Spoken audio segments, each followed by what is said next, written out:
Hey, I'm Eliza Rose. You're watching Take 3 on Loud. The track that I picked that first got me really into music is Nina Simone, Love Me or Leave Me.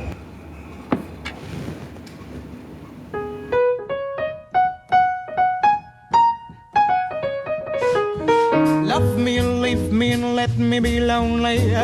So I picked this track because I think it was one of the kind of gateways into me really getting into records and getting into soul and jazz music, which was kind of developed, the original kind of development into DJing, and really influenced my sound throughout up until this day.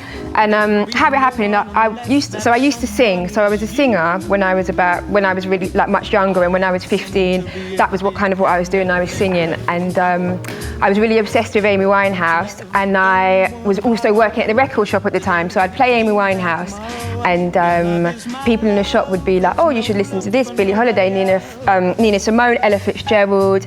And then that's kind of how I started really getting into jazz and soul. And this was just one of the records that really stood out for me and just opened me up to all these amazing female jazz singers that I hadn't really known about, because my family weren't that musical, but I just had all this, because I worked in the record shop, I just had this amazing music at my disposal and these great people picking out wicked tunes and just hand-picking me. And I'm 15 and I'm getting like all this amazing music given to me, and this was just one of the ones that really stood out for me. I remember just hearing her voice and just really falling in love and just thinking, wow, I could really, and it's how I wanted to sing, and it just really inspired me.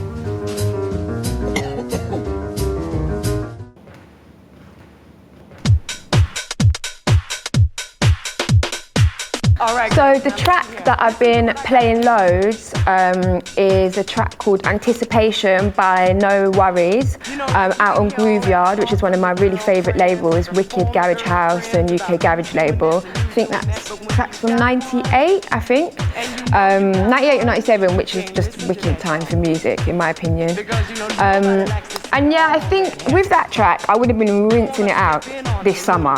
This would have been my tune that I would have been playing at all my festivals, and I feel like it just hasn't had its moment yet. It hasn't had its moment, but it will have its moment, so it's fine. But I just love it. It's got the big female vocal, really sassy, the keys, which is sampled. I can't remember who sampled it, but it's a really famous sample anyway. And everyone just loves it. Whenever I play it, I've never had anyone say a bad word about it. It's just a wicked tune, perfect for any kind of mood. You can start it off with your set, end it, middle to bring it up.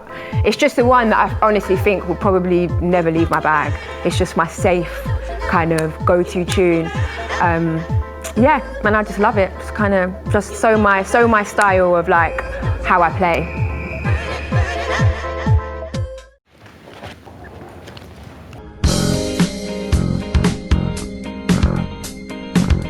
So the track that I would want to be remembered by, and I think it's because it's probably, I say this all the time to be fair, but my favourite song, but I do say this about 5 times a week about different tracks, but I do think this is my favourite song.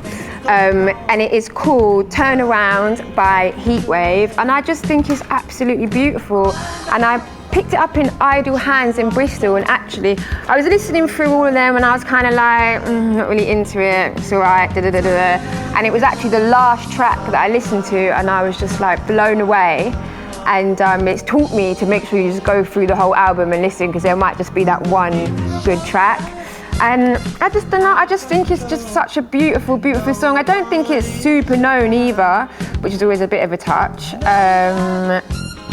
I just love it. I just think the vocals on it are just beautiful. Everything about it is it's just my favourite song, and I really love it. And anyone that I play it to, they always like it, and they're always shazamming it and stuff.